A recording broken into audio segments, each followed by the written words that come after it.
This is the Art of Darkness podcast with Kevin Kautzman and Brad Kelly. We're a couple of very online writers interested in the dark side of what drives creative people to create against all odds. This show is about art and the people who make it, what it costs them, and what it takes to bring something unique and impactful into the world. Each episode, we excavate the life and work of an artist you might think you know.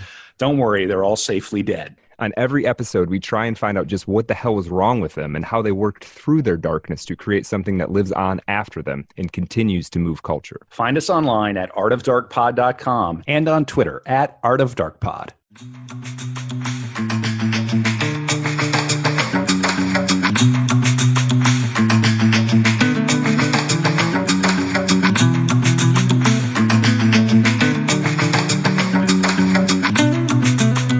All right, we're back with the lowest effort podcast in Christendom, Art of Darkness.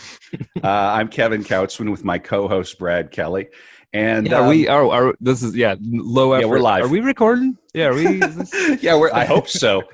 Well, yeah. So this is going to be a very special episode because we sort of already done this with Michael Backinson a few months ago, but now it really formally is the end of Art of Darkness Year 1. Mm-hmm. Or maybe we call it Year 0. Year 0. Yeah, I don't know. We've been calling it Year 1.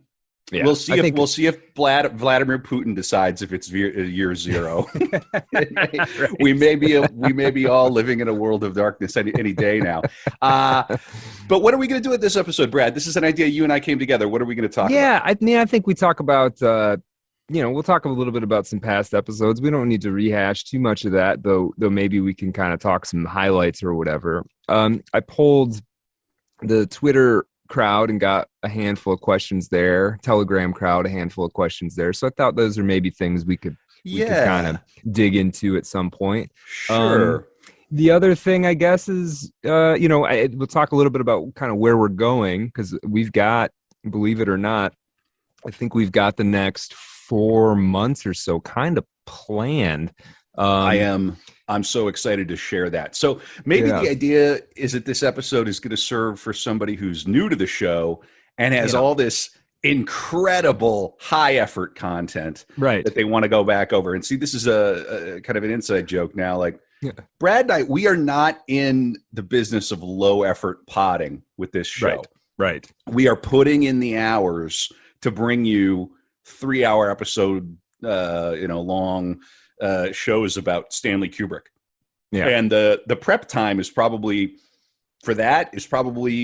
3-4 hours for every hour of content that we put in. Maybe more, probably more. Yeah. So, but this episode is going to be a little low effort because we're just going to talk about what we've done in the last year. Yeah. And we hope that's okay. I also, I think it could serve as a primer for somebody who's just getting into what we're doing, who wants to know about the show, where it came from, and I guess the format of it. And allow me to volunteer that I think in a stupor, in a COVID fog, I messaged you the idea for this show one night.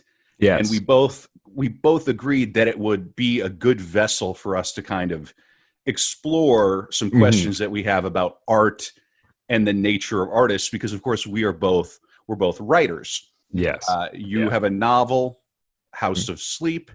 People can find you at Brad Kelly on Twitter. We spend a lot of time on the Bird website. We're everything is at Art of Dark Pod.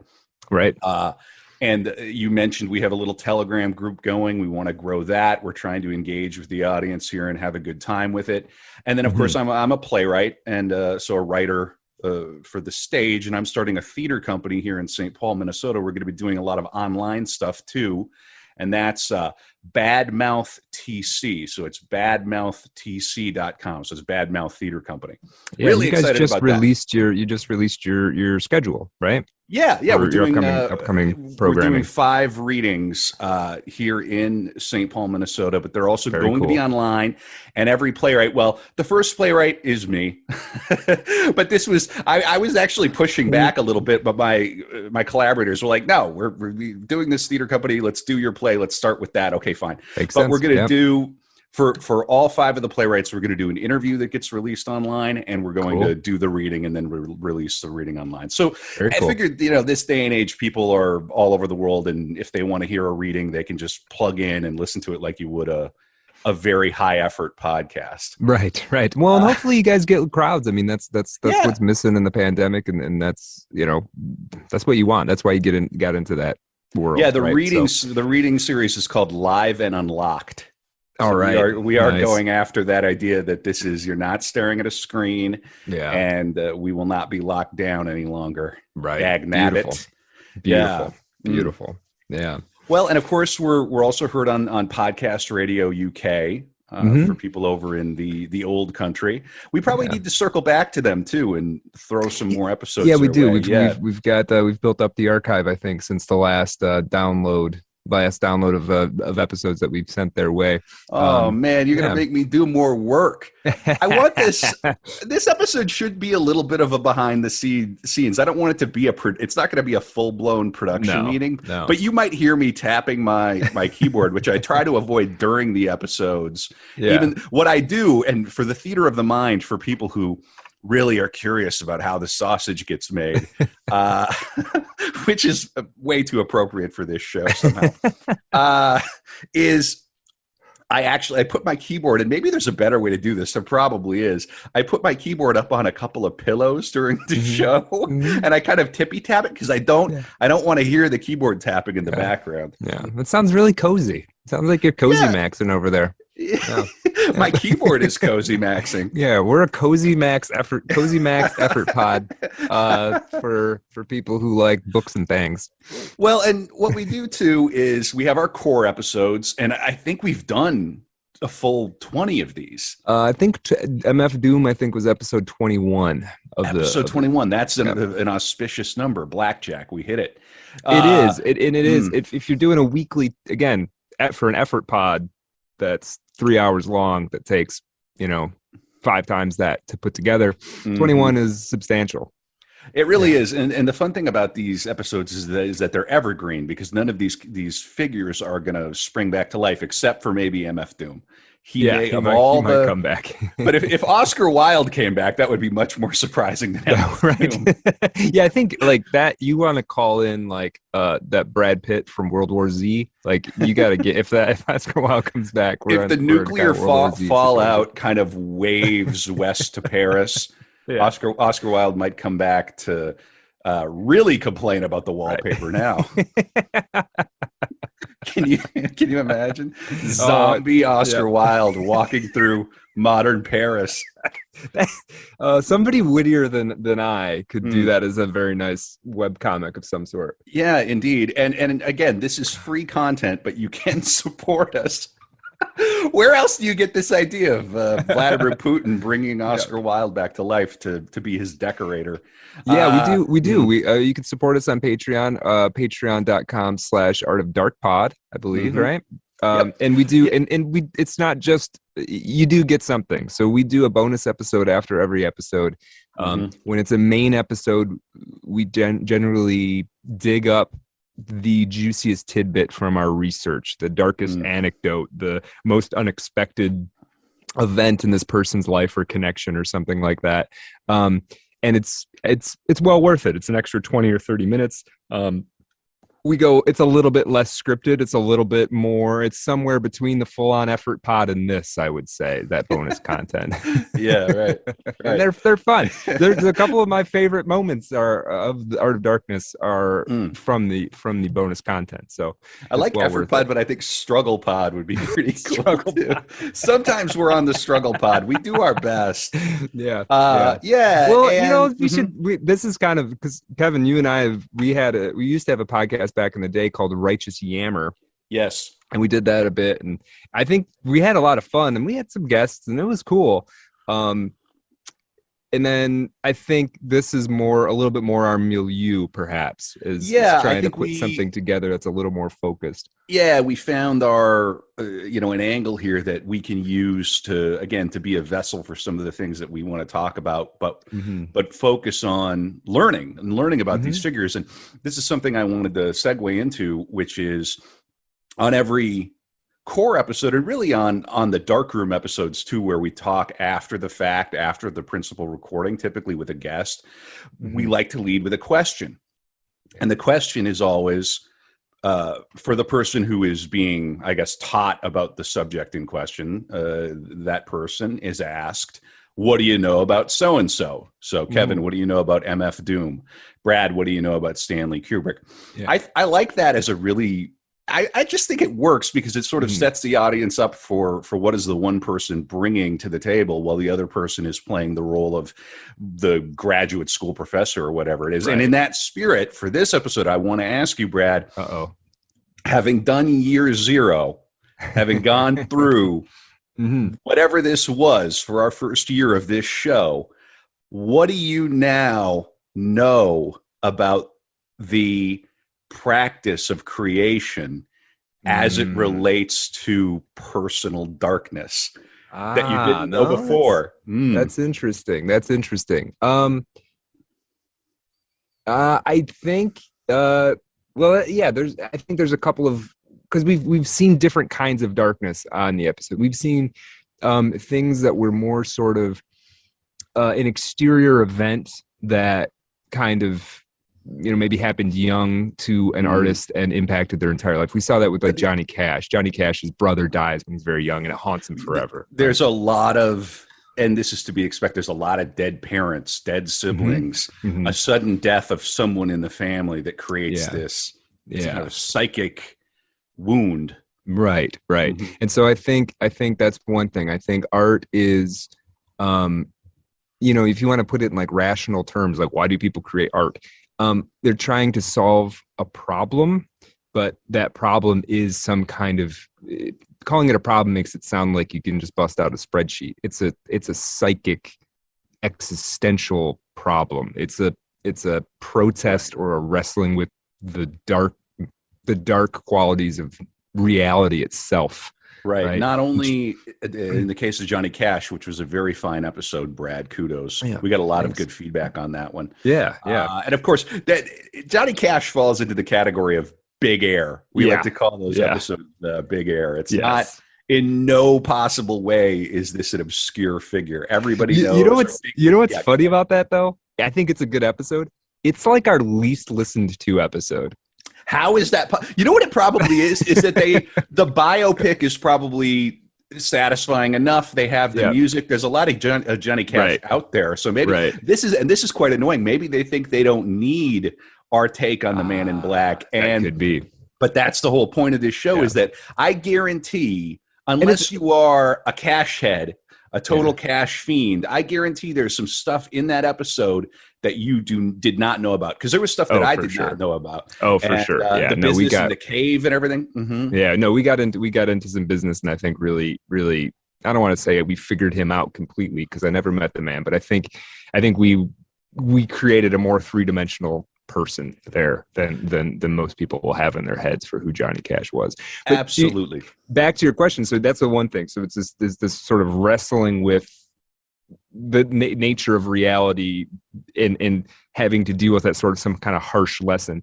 But then there's also individuals like Virginia Woolf, like William S. Burroughs, like even Anna Kavan, maybe, though some of that was kind of exterior impressed upon her, who the easiest analogy or metaphor to make is that they have demons that have to be confronted and dealt with or lost to in the case of some of them. I think Virginia Woolf ended up succumbing to her demons.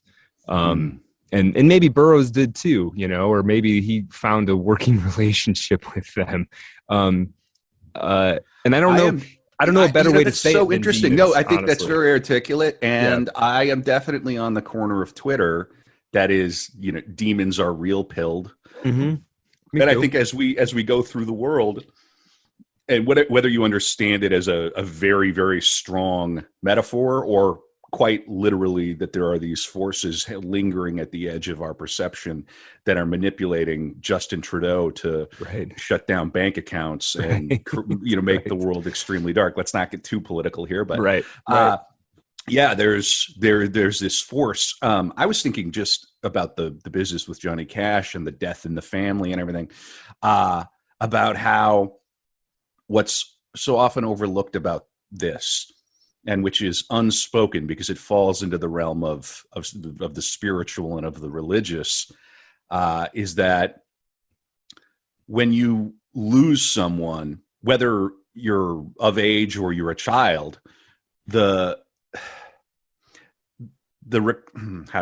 recounting of it tends to focus on how the loss happened.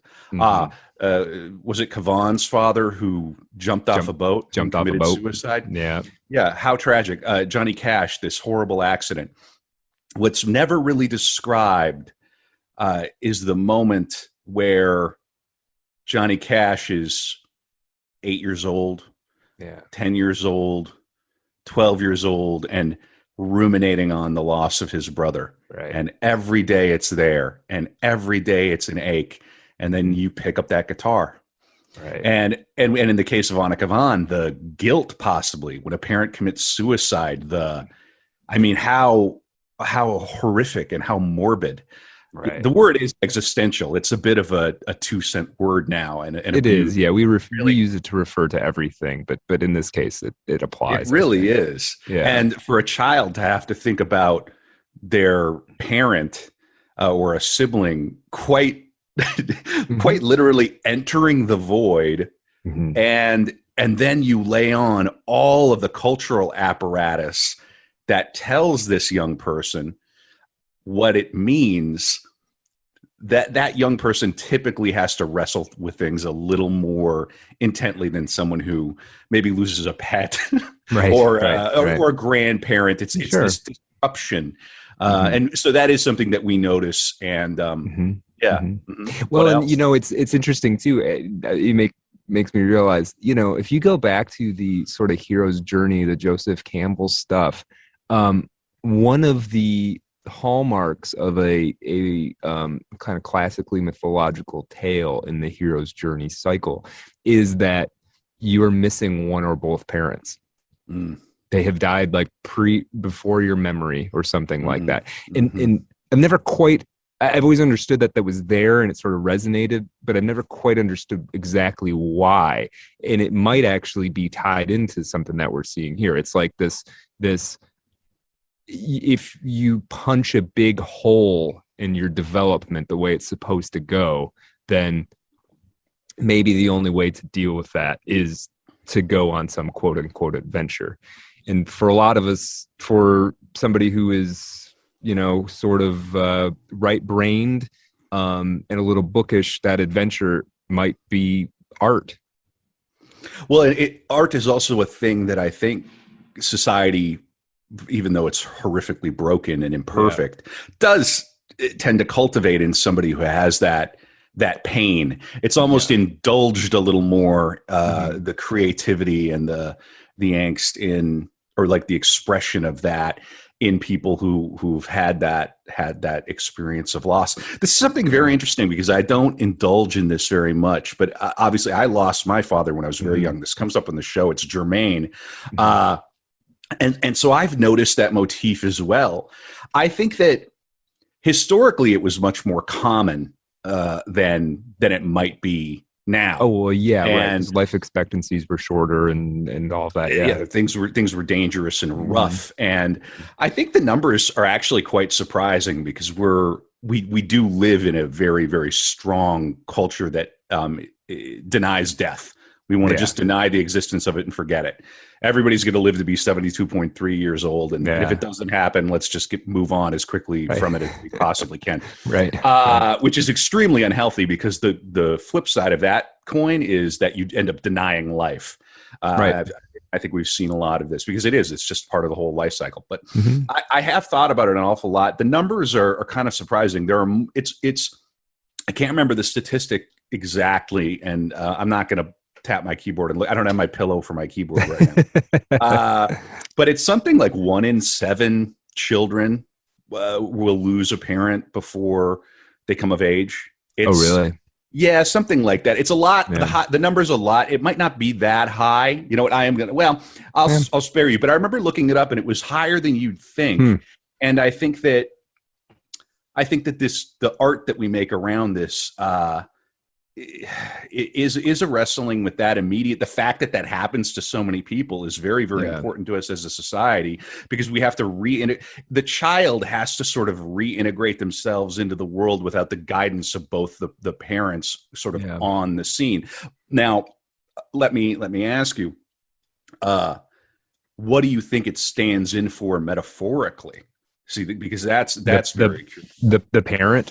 The parent being, Is it an effort to sort of prepare everyone for the fact that is inevitable, or is there a more? I think there's a more mystical quality to it. I think there's I think there's a mystical quality. I think you have to. I think you have to think about the way that we have many cultures have translated, God into a father, or God into a mother, or the earth into a mother, and then you think about losing your mother or your father at a very young developmental age, where maybe you haven't actually separated those two things. You haven't separated your father from God. You haven't separated your mother from earth, or whatever. Well, and so now you're dealing with that.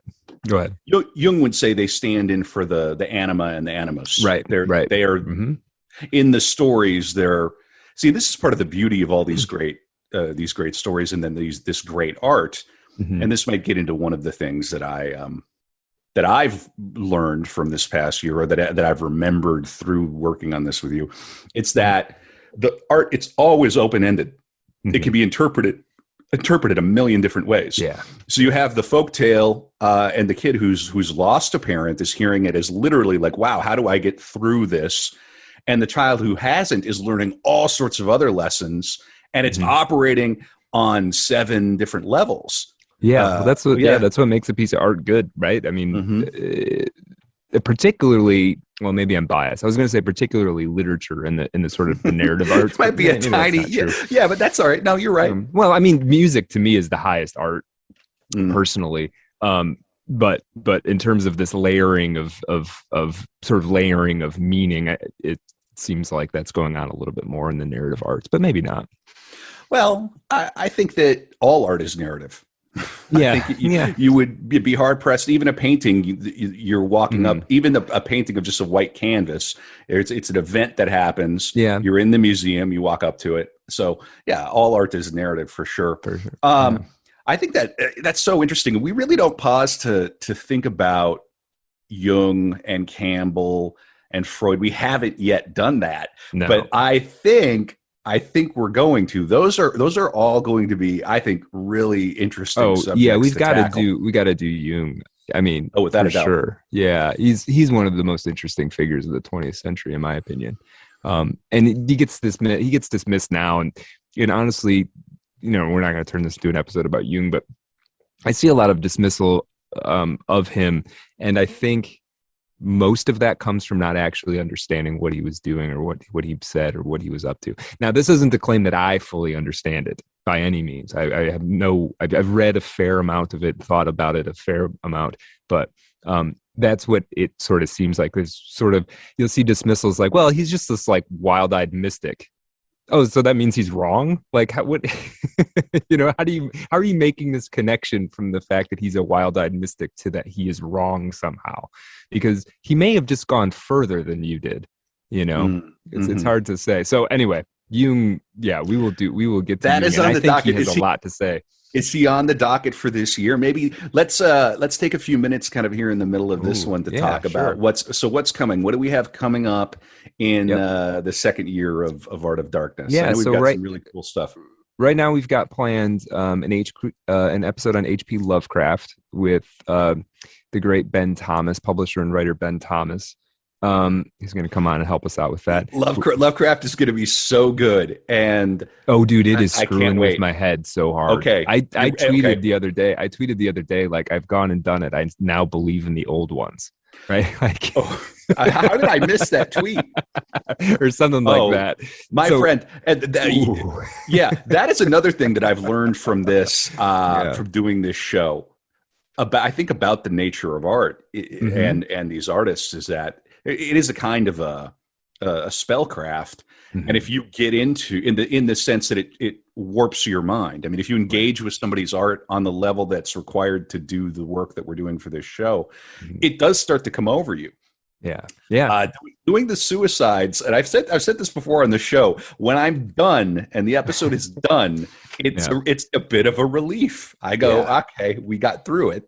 Every episode ends with them dying, but you have to wrestle with different qualities. If somebody gets hit by a bus, it's a certain thing. If somebody walks into a river, that's a different thing, right? Yeah. All of this led to that moment. And we don't make judgments about mental health or mental illness on this show. We try not to pathologize our figures. I'm not trying to. No. Oh, and we don't look down. I mean, I don't look down on anything that any of these people did, really. I mean, I can grant that, they may have made mistakes or they weren't on their best behavior, but like we pick people that we respect to do, as artists. I definitely, when I talk about the show, I always talk about Brando and how like truly horrific I was, or horrified, rather, I was by Brando. He's a monstrous person. Really, really. And also if he was standing right here, I definitely wouldn't say it to his face.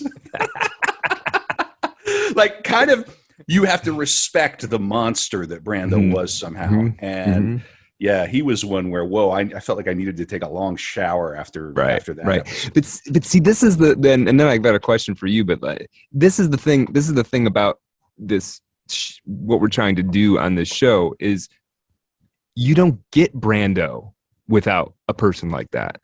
You don't get to have the performances of Marlon Brando by a guy who does everything that he's supposed to do all the time. You just don't. Something the entire culture has been wrestling with over the past decade or so. Exactly. And I am. So maybe Brando isn't a transphobe, but he's a misogynist or whatever, right? Right. I'm sympathetic to the argument that we do need to do away with the idea that artists should have special license to behave badly. I'm not. This show isn't making some radical proposition that we should let monsters like Brando traipse over all norms and social values, because I think pretty clearly you could make the case that it wasn't very good for his own family. I mean, he was leaving a wake of sort of terror, but he also left this outstanding work. So there's a balance that I think we can strike between we can never allow anyone to misbehave ever again, ever, and letting Kubrick abuse Shelley Duvall on the set of The Shining. I don't know exactly where that balance point is, right? It's tricky. There is some benefit culturally and artistically to giving people who are geniuses a long leash, I think. I don't know, but I don't know how long that leash should be. I think it boils down to, we're not cultural. I'm not making a decision for the culture here. I would just say, I think like so many things, it comes down to individuals freely associating and agreeing to make the work together. Even Shelley Duvall, after that experience on The Shining, said she was a better actor for it. And it was torturous to go through, but she, in the end, was glad that it happened. Tricky because where is the line? But that's what artists do. You're going to push that line. You're going to try to figure out where that boundary is. How could you say that Burroughs didn't do that in his work and then in his life? Didn't we start with Burroughs? We did. We started with Burroughs. Yeah. We're gonna actually touch. There's a curious H.P. Lovecraft William S. Burroughs connection that I was not aware of, that I just found out about the other day. Ooh. So we're going to be touching on that too. Okay. But yeah, we were talking about further episodes we've got going on. We've got Michael Backinson's coming on, and you and Michael Backinson are going to talk about the Chelsea Hotel. Yes, I have the books for the Chelsea Hotel episode, and I'm really excited. I've told people about this, and they're like, "Whoa, wow, how are you going to do that in one episode?" And I'll do my best. We'll figure it out. And Backinson's good. He's fun to have on. He's great. Yeah. And that by nature, that'll probably end up being slightly scattershot, just because there are all these people who live there, but it's not necessarily that their stories all kind of go together, right? There's right. Well, this is the first episode we're doing about an object or a place. right. We're trying something a little different with the show. It should be a lot of fun. Yeah, I'm excited about that. Yeah. After that, let's see. We've got an episode with about John Ashbery, the poet, with Jason Gallagher. Who else are we doing? You've got a couple episodes coming up. What do you got coming up in the next? Yeah, I have to look at the calendar again. I want to think about who I want to do in addition to the Chelsea Hotel and I need to look again. But I also wanted to talk about like what I might be excited to do and what might come up while we're rapping about it. Do we have a PK Dick episode scheduled? Should I give it away? Yeah, do it. Aldous Asterion is coming on probably June, maybe more likely July, and we're going to talk about Philip K. Dick. Great Aldous Asterion. Yes, will be very helpful for that episode because we're going to get weird with it. We want to do a Julia Child episode. Yep. With my better half. So that's coming up. That should be a lot of fun because that's going to be an interesting one for me because that isn't anything that I've thought too much about. And this is what's kind of fun about having the ones where guests come up, where we have guests on. I didn't know much about Lucille Ball and Desi Arnaz. And I became just fascinated with them. Yes. Yeah. So it kind of works out. Yeah, and this is a fun one because this is how we stretch, right? Right. I'm jazzed about doing that. That's what I have on deck. So I mean, what needs to happen now is that I have to start thinking beyond that into what's going to come up. I think we have to do Bukowski. We will have to do Bukowski at some juncture. I think, and part of the thing too is we think about what are episodes that make sense to do with a guest, what are episodes that might be better for just the two of us. Bukowski strikes me as an episode probably just the two of us. I'm just going on intuition here. Yeah, right. Yeah, right. Just the two of us. I feel like that's right. Yeah, but like we had Joyce on. We had to do a spillover episode on Joyce basically because there's just so much there, and that was good to have a guest because it was a lot of stuff to wrestle with. It's a long life, and a lot of things happened. Other things we got coming up. Hagulian is going to come back and help us out with an episode on Robert Aikman. For people who don't know, Robert Aikman was a great, mostly short story writer, wrote a great book of short stories called Compulsory Games. Arguably a weird fiction writer, but sort of in his own genre, I would say. So that should be pretty interesting. Kind of late modernism, I suppose you might call it. And then the only other episode I've got planned for this year, though there will be more, is Hieronymus Bosch. Yeah, we're going to talk Hieronymus Bosch. That is going to be fascinating. Yeah, so I've dug deep onto that one, and I've learned so much. I've had a Hieronymus Bosch Garden of Earthly Delights hanging in my room. I'm looking at it right now for 10 years. And it feels, after the reading I've done on Bosch, it feels weird being in the same room with it now. So that I would like to do Rothko at some juncture. Yeah, I think it would be good for us to do Jung this year if we can, possibly Joseph Campbell. Yeah. What's Jung the name is of going to be big? Jung is again, we're kind of talking behind the curtains. Is you got we think about the value proposition of the show is that you're going to learn about the biography of this person. That's kind of where we focus, but you can't do the biography of an artist or a thinker or something without delving into their work. So then the question is, where do you start and stop with the work and the biography, right? So someone like Jung, the work is voluminous.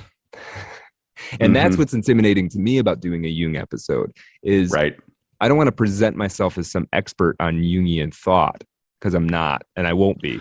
You know what I mean? But it's worth doing because the biography is all there and is interesting in and of itself. So, yeah, that's going to be a cool episode, but it's one that I'm quite intimidated by. Do we ever declare ourselves to be experts on any subject? I don't think we do. No, we don't. Not by any means. That would be a different show. And there are shows that will do entire seasons on one figure. And even then, I don't know that a lot of these podcasters are proclaiming to be experts. No. Yeah, we're certainly not experts. And we're not doing what you might call original biographical work. Like original biographical work would be you go and you interview people that knew them. You go and you read a lot of, you go and read a lot of primary materials. You dig into archives and dig up stuff people haven't really come across. We're not doing that. We're kind of going with what's readily available for the typical person to be able to pick up and find. And we're curating it and putting it together in a narrative you can listen to in a couple of hours. Yeah, that really is the premise of the show. And to keep it fun, even as we stare into the horror of of everything. Mm-hmm. Yeah, well, okay, so this is kind of one thing. So I had some questions that came through on Twitter. Maybe we can kind of think about let's hit, and I think for the After Dark episode, for this banger that we're knocking out here, is all we do is bangers. That's another thing about us. That's rule number one. That's all we do. Rule number one. I think that we should talk about that Burroughs Lovecraft connection. We can do that a little more for the After Dark. It's messing with my head, dude. It's unsettling. So wow. Okay, now I'm really curious, and I think too on the After Dark we might get into a little more of like show planning for the coming season. What are some other episodes? Maybe we'll get our notebook out and start to write down just who we think we're going to tackle as we go. I like that. I like that. That's cool. One is, which I think is an interesting question, is how has this comes from Maiko on Twitter, who is a fan of the show and a guy I've started to engage with a lot. He seems like a really cool dude. Nice. How has doing this podcast influenced your own creative processes? I'll throw that to you, and I will also try to answer it. And I can say that this is a great question because the answer is something I was thinking about earlier on the episode that I wanted to share. So it's nice. Good. One thing I've learned about art and the nature of these artists that we deal with on the show is how tenacious they are. I think without exception, the audacity they have and the willingness simply to do it and to not wait for permission to get permission and to go and get money and to go and get what they need. And unsurprisingly, the greatest example so far is probably Stanley Kubrick. I would say so, yeah. Because his story it's just completely bonkers, D student. And so in my own and there's also writing, there's something about being a director that is more like being entrepreneur or something than some of these other things, right? There's you have to helm a ship to be a director, whereas you don't necessarily have to do that to be a novelist. Well, and they're creating a new business every single time they launch a production. And so that was an insight I had from Kubrick, and I'm happy that I did that episode, that we did that episode so early on, because it did affect me to say, you know what, we're just going to start this theater company. We're just going to do it. And we're going to see. Maybe 5 people show up at the reading, but maybe we produce a digital version of it that then 100 people hear. And one thing leads to another thing. I also really, in the case of that theater company, Badmouth Theater Company, badmouthtc.com, at badmouthtc, it's that I want to build, much like Art of Darkness is a container now for a lot of my reading habits now come from the show. I kind of know what I have to be studying. It influences my YouTube watching. So instead of just watching True Detective season 1 again, which of course I did doing. Technically it falls under the Lovecraft category. It does. Yes, indeed. I think it's the greatest cultural product to come out of the Lovecraft oeuvre, if you will. But we could talk about that. Yeah, we'll talk about that. But it gets me kind of outside of the more normie tier stuff. Like suddenly I'm watching more obscure, older documentaries on Oscar Wilde. I'm watching older, kind of weirder movies.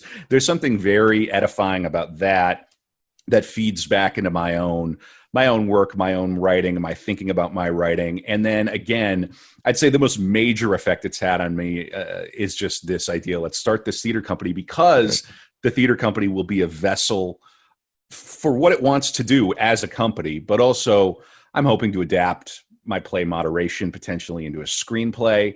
If we have a little theater company gathered here, you already have people who trust one another.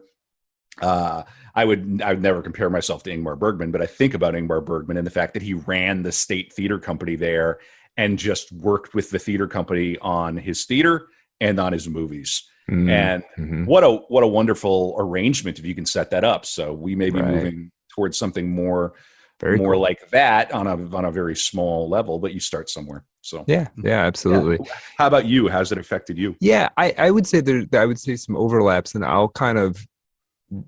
as you were talking, I kind of thought for a second about which episode jumps out to me the most when thinking about this, and it's actually the William Faulkner episode. And the reason for that is William Faulkner was sort of a farce in his hometown, right? He's this postmaster general. He can't really hold down a job. He's not really doing anything particularly respectable to most people. He can't even hold down his liquor. Right. Yeah. And meanwhile, he's creating, he's on the Mount Rushmore of American literature, and almost no one disagrees with that. And then the hometown that sort of laughed at him now has statues of him. And not that artistically my goal is to have a statue of me. I'm not that egotistical. and it wasn't Faulkner's goal either. He wasn't like, one day they'll build a statue of me, but it's a landmark of some kind. Yeah, sure. It means something. Yeah. And so to me, I think it meant, this is the challenge. One of the challenge with the arts. If you have a hit, it's a big deal. It's significant. It matters. If you don't, then you're just somebody in the basement making stuff, and who cares? There's a little bit of that sense, right? And so what the Faulkner episode like convinced me of was like, just focus on the work and who really cares. Like if people think it's, you tell people, oh, I'm a writer, and they sort of, that doesn't mean anything to them. Who cares? But the people who it will possibly mean something to are out there. That's another business. Yeah, but they might not be the person that you meet at the cocktail party or whatever. They might not even be alive right now. I mean, we've yet to do Emily Dickinson. Yeah, we've yet to do her, the classic example. Sure. Yeah.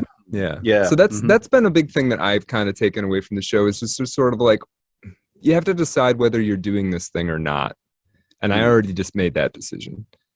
And so now you just try to do it the best you can and just accept whatever the consequences are of that and be fine with them. Again, all of that I second, with the caveat that you need to control. These artists do seem to have some modicum of control over not only their output, but how their output reaches the world. Oh, for sure. Yeah. They're not just waiting for a publisher to anoint them or a producer to give them the set of Spartacus. They're maneuvering themselves into the position so they get on that set. Oh yeah. No, this is something I've taken from the show too. My personal project for the last year is to forge imprimatur. Like, if they're not going to give it to me, right. I'm just going to push. They just call that building a platform. Like I have it. Yeah, right. Building a platform. They have words for this in publishing. Yes. We just never learned them because whatever. Right. Who needs it? Yeah. So I'm totally with you. That's my grind now with the show being part of it and all of that. Yeah. And of course, people can find your book, House of Sleep, wherever you find books. And Amazon, bradkellyesque.com. House of Sleep. It's been really well reviewed. People seem to dig it. It's weird. It's it's a psychological thriller. It's not unlike anything else you're gonna read. It does stand on its own. It definitely does. And for the people who like it, they seem to really like it. And you can't make something for everybody, but I think it's quite good. And a lot of people have gotten a lot out of it. So, and I got to plug my play. My play is about social media content moderators losing their minds at work. And it is a very, very dark comedy about how social media is driving us insane. And after writing it, I've accidentally become a moderator in a really, really busy chat room. So the next plan I'm going to write about. This is how this stuff works. Yeah, next time you're going to I'm going to write about an oversexed international playboy with nothing but money and free time. That's my next subject. And we'll see what happens. Yeah, and it all just goes really well for him. It's like yeah, right. Yeah. That's pretty amusing. Who asked that question? Because I want to thank them again. This was Myco MYCO on Twitter. Michael Riza BTC. He's a Bitcoin and mycology guy. All right. Cool. One of our crypto. Let's go to the moon. Let's get awesome. Thanks for the good question. That's fun. Do we have any more? Yeah, there's another one from Arena. I don't know how to pronounce her last name. Arena Pumices. Okay. Anyway, she's somebody I've interacted with quite a bit. She's brilliant. One question she had a couple, but the one that I like the most is, to what extent does the biographical focus of this project constrain your reading of the art? Oh, right. Because there are many schools of, thinking about the literature episodes we do, there's many schools of literary criticism. What we do, because of the nature of the show, because of how we've kind of set this up, we tend towards sort of a biographical criticism. But it's not the only way to go about it, right? There's formalism and new criticism and Marxist. There's very many lenses to apply, and we tend. I don't even know if this is my natural tendency. It's just kind of how the show forces us to do it by its very nature. Are we missing something? Are we? That's a very interesting question. I don't think that we have done an episode about anybody whose work we don't admire. That's true. And there's time for that. Yeah. I think that our goal with the show, one of my unspoken goals with the show, is to bring people an introduction to an artist, an interesting artist who people may not have heard of or may have heard of and certainly have heard of, but don't know finally that much about. Right. You have the outright enigmas like Kubrick. You have the Brandos where there's just kind of a shape of like, well, he was difficult, but what does that really mean? So in the reading, I'm kind of thinking of it all as a whole. I'm not taking what is written about them as its own, how to say this. It's all part of the project for Art of Darkness. So I'm definitely not reading their work for pleasure when I'm doing this. So for example, Sarah Kane, I did approach the reading of her plays from a different angle than I normally would if I was just looking for inspiration for one of my own plays. Yeah. Or even reading for pleasure, although I think I'm past the phase of wanting to read Sarah Kane for fun, if you understand my meaning. Yes. Reading one of Sarah Kane's plays to do a production, let's say here in Minnesota, or even a reading, would be a vastly different approach to reading it with the biographical context in mind. So I don't know that maybe the word limiting is appropriate there, because it does narrow the confines of what I'm looking for in the work, as I'm also engaging the biographical material to put it in place so that I can communicate to the audience effectively about where the artist was as they were working on a given piece. Yeah. So, no, I think I would agree with that. I think there is I think where I saw the most, maybe this is a sort of inverse way to talk about this question, where I saw the most impact on my reading by the biographical research was probably the Franz Kafka episode. where really digging into his life opened up a whole new layer of understanding that work. I really started to understand, I had kind of known about his life somewhat, but I really started to understand the anxiety and the paranoia and where he was poised in history and how that informed the work. Coming to find out that basically all of he died before World War II, but coming to find out that basically all of his family was killed in World War II, was persecuted by the Nazis. Like, and sort of the way, once you know that, you can almost feel that in the work somehow. It's sort of like, and maybe obviously I'm reading that into it, but like just knowing all that biographical, to me, it adds to it in a certain way. And when you go deep enough on the biographical stuff, and I think we do go deep enough to do this, you start to relate to that artist as an actual human being.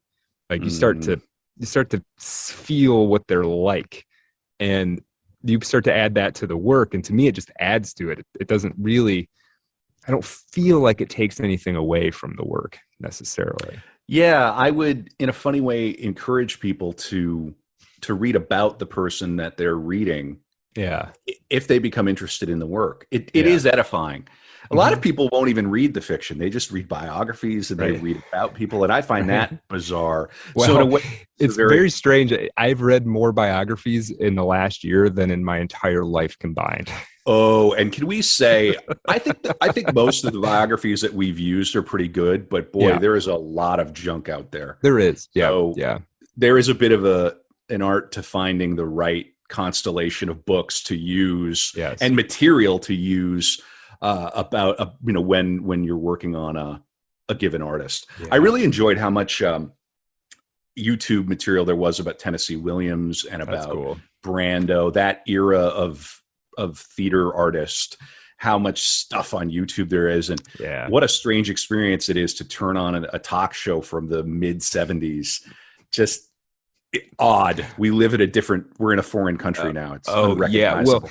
Well, this is another thing about, I guess, doing the show is like, it's really easy to fall into the trap of like the social media is, rotting our brains. And that might be true, but doing this show, having the internet at your fingertips, there is nothing quite like getting into prep and like, I'm watching a YouTube video, I'm reading a book, and I'm reading some obscure interview that, who knows how few other people have actually read, because I just stumbled across it on the, deep in the annals of the internet. Like the amount of information you can just get dumped into your head. And even the books, when I buy a book, you think about that, I'm buying like a used copy of a book that's out of print. It's amazing how easy it is to get your hands on this material. The work is kind of pulling that material into a coherent narrative. But there is a quality of being a bit of a detective here, even though again, we're not doing the original historical research. We're not interviewing family. I don't think we would ever want to. That's not really the MO of the show. Although we have had guests come on who are scholars of that's more than one. Right. Elizabeth Foley O'Connor has written the kind of definitive biography on Pamela Coleman Smith, the great tarot illustrator, and much else besides. We have to get it scheduled, but I believe we're going to have Carl Rollison on, who wrote a biography of Faulkner and several other figures from that era. So that'll be interesting. Just kind of see how they think about it, see how that goes. And who knows, Kevin, maybe one day I will write a biography of somebody. Maybe one day I'll write the MF Doom biography. It doesn't exist. Right. That's not the worst idea, actually. There you go. You're building yourself a platform. Publishers, find Brad Kelly, Brad Kelly-esque. At Brad Kelly on Twitter, at Art of Dark Pod. Everything is at Art of Dark Pod. Do we have any other questions? Did you get a couple? So, I did have one. This is a little bit unrelated, but I think it might be interesting. Could you talk about your favorite? This is from Ray Chaney in the Telegram. Talk about favorite books or music or films from the last year. Not necessarily something that came out in 2021, but something you discovered in the last year. It's not fair to say that I discovered it in the last year, but when I enjoy something, I tend to watch it many, many times. Every time I watch The Witch, It The Witch gets is good. better. The Witch gets better and better. It's quite good. It's almost an unbelievably good film. Mm-hmm. It is really where it's so compact, it's so small, it's so creepy. Mm-hmm. The conclusion is so over the top frightening. Mm-hmm. I want to put it on right now. And their dedication to the accents, mm-hmm. And yeah, so the Witch, and that's kind of old. I'll think a little more about something I've discovered this year that I've really enjoyed. But The Witch, if you've not seen it, watch it. Yeah, it's very cool. An author that I'd known about but never read and started to read this year, is it Gerard or Gerald? I think it's Gerald Murnane. He's an Australian writer who wrote a great book called The Plains, which is one of my strongest recommendations. It's Kafkaesque. The Plains. The Plains. It sounds kind of like airplanes, or no, Plains. Yeah, it's about the Australian. Mm-hmm. It's a sort of a fictional. God, I don't even want to call it fictional. It's beyond that. It's like this speculative dream logic version of Australia. And the main character is a filmmaker who goes into the plains, into the interior to try and shoot a film about it.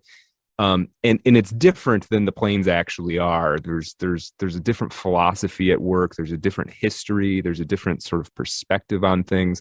And he spends the rest of his life trying to make this film. And that doesn't do it justice. It's kind of incredible. He's talking about world building in like the fantasy realm, and Murnane puts all of them to shame, in my opinion, in like 150 pages.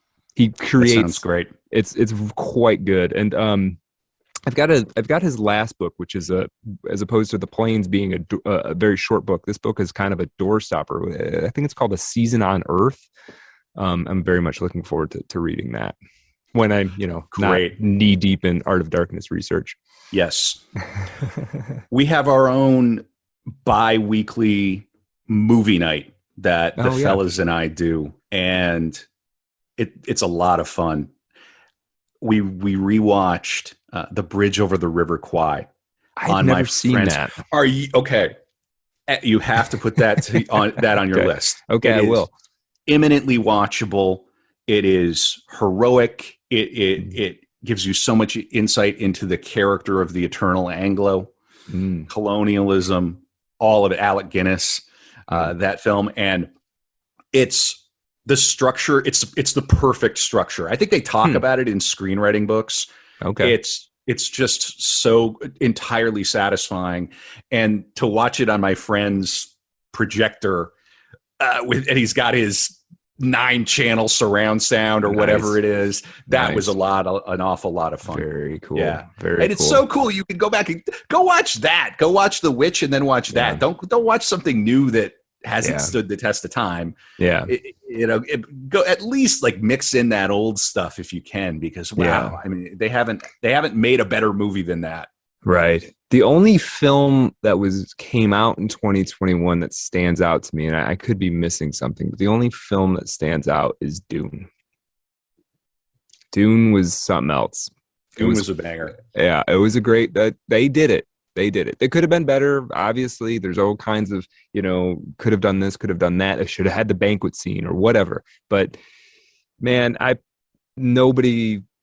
no other attempt would have been that as good as that. I think that's the best of all possible. They don't need to remake Dune for another 50 years until there's some new metaverse immersive. Yeah, until they can like make you hallucinate via bits. And, they already can. You just most normies are not prepared for that. Right. That is still my biggest gripe about that movie, is that it does not. It's not psychedelic enough. I think that's fair, but that was quite an experience. And your Frank Herbert episode got a lot of great feedback. I really enjoyed that. I enjoyed it. That was an exciting one. That was another one that I guess you talk about.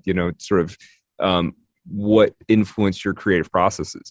Frank Herbert's just like, he just did it. He just did it, and he did it, and he did it, and he did it. And then he had a bunch of success, and he did it. And then he drove around in a hearse in Mexico with his family. Right. Yeah. What a character. He was a character, but he was never going to, it was never going to stop.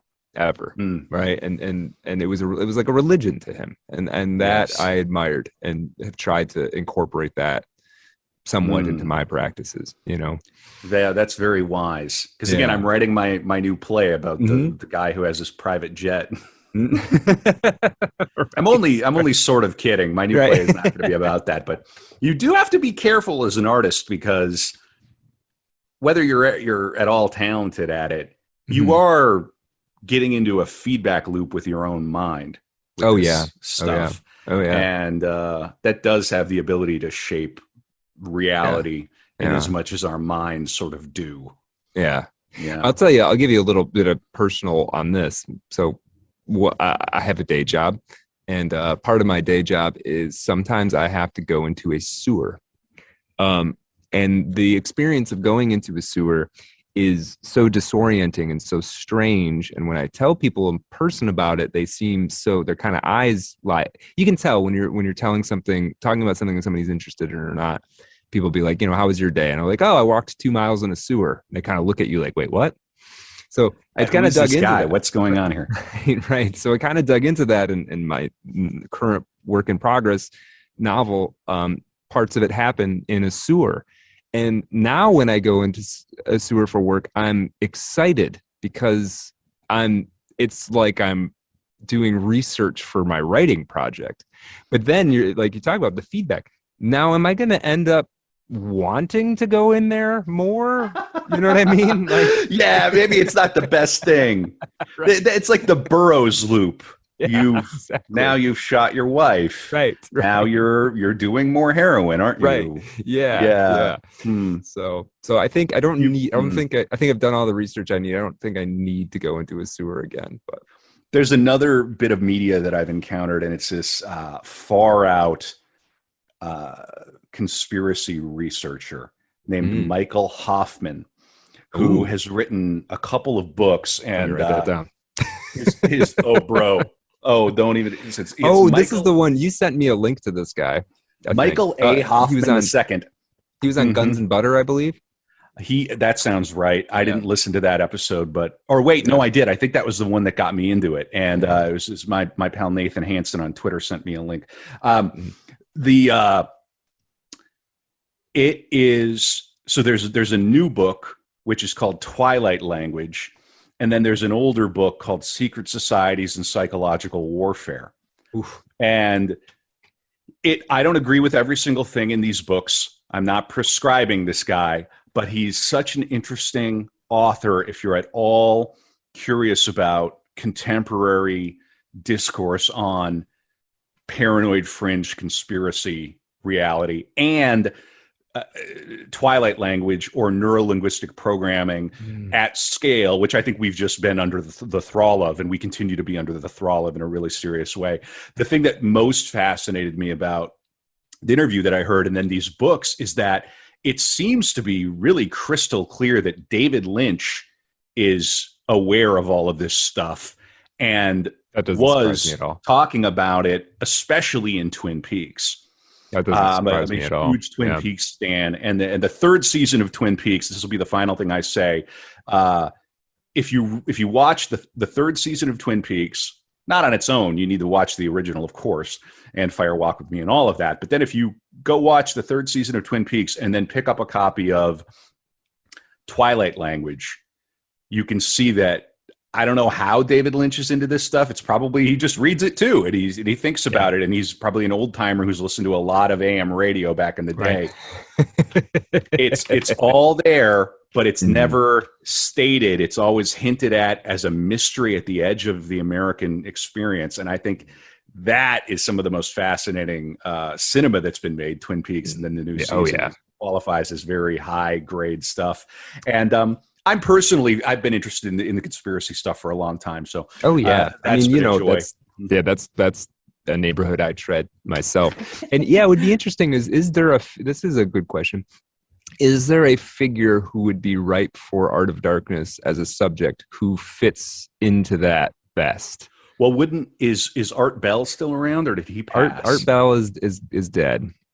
Art Bell would be an Art Bell episode. Big Air. There are others that are even more hardcore, but I bet an Art Bell episode would be a lot of fun. Would be cool. Yeah. There's because everybody knows him, but I don't think anybody really knows much about his actual life. His sort of. I wonder how much we could find. It might be a really thin episode. It might be. Yeah. So we might have to think about that. Who is, because this is an area that I'm interested in as well, and obviously I hope we never have the. I don't want to ever do a David Lynch episode, but when that time comes. That's another thought that I had. And by the way, we do not ambulance chase in this podcast. If somebody passes away, we always wait a year and a day, partly to let it sink in. And but I was thinking about this recently. Like, I was talking with a new friend of mine about Werner Herzog and what a hero he is to me, and how I don't look forward to any of that. Losing fellows like that is. Well, let's just not even get into it. Yeah, but I know you were affected by MF Doom. Yeah, I was, and the one episode we didn't mention we'll probably do this year is Norma Mcdonald. Norma Mcdonald dying screwed me up, man. I don't like to pile superlatives on people, but he was probably my favorite stand-up comedian. I mean, Norma Mcdonald was my YouTube search when I wasn't having a good day. You know what I mean? Very, very funny dude. Yeah, and then he just he's gone, and it's not easy, and it's not the same as losing a family member, whatever. I get it, and I'm not crying about it, but it bummed me out, man. It was hard. I think we have to mark the calendar and have Blake Hammond come back. Yeah, we do. Norm. Yeah, I think we might even have that in the calendar already. We might. Yeah, we might. That's definitely one we got to do. So that'll be in September or October, that kind of time frame. Yeah, that was a bummer. And it bummed Norm bummed all the right people out on Twitter. You knew you kind of had a real one on your hands if they were really getting torn up about Norm. Yeah. I agree. He was the real deal for sure. Well, do we have any more questions, Brad? I think that was kind of it. All right. Thank you for those questions. And we really, truly want to hear your feedback. We especially want to hear your feedback if you support us on Patreon. If you don't, we'll still listen to you, but maybe not as closely. I'm kidding. But again, we started the Telegram channel. I think that's t.me/artofdarkpod. We got 20, 30 people in there right now. We want to grow that, make that bigger over time. We just started it, and we've got our website. You can find us, and I think on the After Dark episode, we're going to talk about the Burroughs Lovecraft connection. Yeah. And we're going to talk about maybe some more episodes that we want to do this coming year. We'll maybe some that aren't as. We've got some of these actually scheduled and booked. Maybe we'll kind of speculate a little bit on some other ones we're thinking of. Yeah, I think that sounds like a lot of fun. Well, Brad, I've really enjoyed doing this first year with you. Oh, it was great. Yeah, it really is. It's a fun project. Let's take a moment and thank. Yeah, we've got supporters on Patreon, and we really, really appreciate it. We're going to keep trying to crank out bonus content that makes it worth it, and we really appreciate that support. Absolutely. But also, go ahead. The guests that we've had on, the guests and the people where I was going. Yeah, we've made some like real friends. It's been cool. This has been one of the cool parts that I kind of didn't expect, that I would go from kind of engaging with somebody on Twitter to, hey, that guy's my friend. Yeah, buddies. So we've had great guests. Yeah, Blauer guys, Aldous Asterion. Yes, the great Blauer guys who came on to do Disney with us, which was so much fun. Disney was quite an episode. Yeah, and that was one. So big. I felt like we took a left turn and it went great. Just a left turn in that we were getting into CIA stuff and kind of going into territory that I think you and I both always kind of want to get into, but it's not always, it doesn't always make sense for the subject matter. We can navigate the show in all sorts of strange ways. And this is something that I do need to make clear. When it is time for us to kill this show, many, many years from now, after we've had the Art of Darkness get together, the national tour, the meetups, the groupies, the tote bags, all of it, Brad. When we finally do the Hitler episode, that's the end. That's it. No, that's how we go out. You go out in the Hitler episode. And everything leads to Hitler. I think we talked about this one time, and not to hold us to it, but I always thought that I've always for the last year, I've thought that an interesting way to do Hitler is do Hitler right up until he becomes Chancellor of Germany, and then walk away from it. Right, and then just play a little bit of audio of him screaming at a microphone. Right. And never do another episode again. Ever. So, but this is good for people who are listening. If we've not released the Hitler episode, we're still going. There's more Art of Darkness to come. That's all you'll know. And God willing, we will. Putin will not nuke Ukraine next week, and we will be back with more. I think we got a few more minutes, so we can do the After Dark episode now. But Brett, thanks for doing this recap with me. This is a lot of fun. Oh yeah, this is great. Yeah, and I didn't have to do hours and hours of research for this, so this was a pleasure. Yeah. Yes, indeed. Yeah, and the research is fun too. But again, thinking about Hitler and the arts in America and sort of in the West, and support your artists. Yeah, because bad things can happen. I mean, that's not a threat. So hold on. Let me.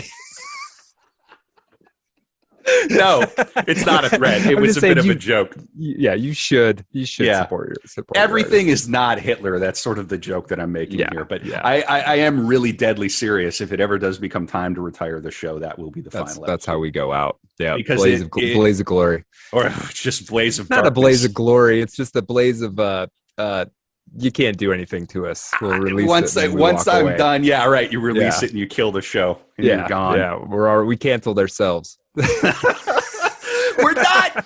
We are going to get into artists whom we don't admire. Don't mistake me. This is not. William S. Burroughs. We started was a piece. He was a terrible human being. Yeah, and Brando was a piece. Yeah, for sure. So let's make it entirely clear. Just because we cover a subject doesn't mean we. We prescribe them by any means. Right. Stalin. That could be fun. We could do kind of a 1-2. All right. This is Art of Darkness, artofdarkpod.com, patreon.com/artofdarkpod. If you subscribe there, you'll get an extra 20-30 minutes of this nonsense. Yeah, we'll roll right in. We're going to roll right into it. All right. Thank you, Brad. Later.